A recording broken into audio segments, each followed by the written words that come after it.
তো স্নান কমপ্লিট, এখন হচ্ছে একটু পার্সেল খুলবো, ওর মধ্যে আমি সানস্ক্রিনটা আছে, তারপরে একটু স্কিন কেয়ার করবো। তো এই দেখো, এটা আমার টোনার, প্লামের টোনার, এটা আমি ইউজ করি। আর এটা হচ্ছে সিরাম, আর এইটা হচ্ছে সানস্ক্রিন। এটা খুলতে হবে আগে।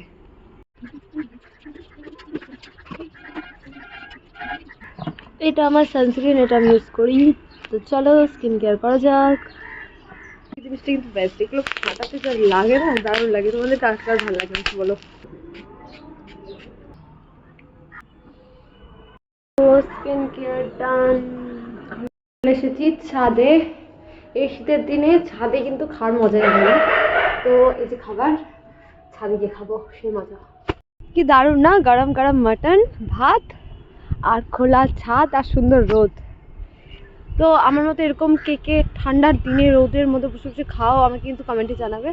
আর আরেকটা জিনিস দেখায়, আমাদের ছাদের একটা খুবই সুন্দর জিনিস, সেটা হচ্ছে কি দেখো, কি সুন্দর কমলা লেবু হয়েছে, একদম টস টসে পাকা পাকা।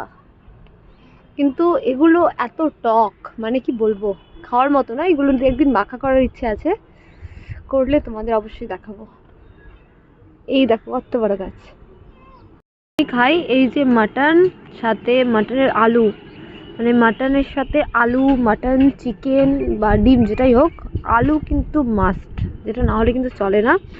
তো আমি খাই, আর তোমরা কমেন্টে জানাও কে কোথা থেকে আমার ভিডিওটা দেখছো।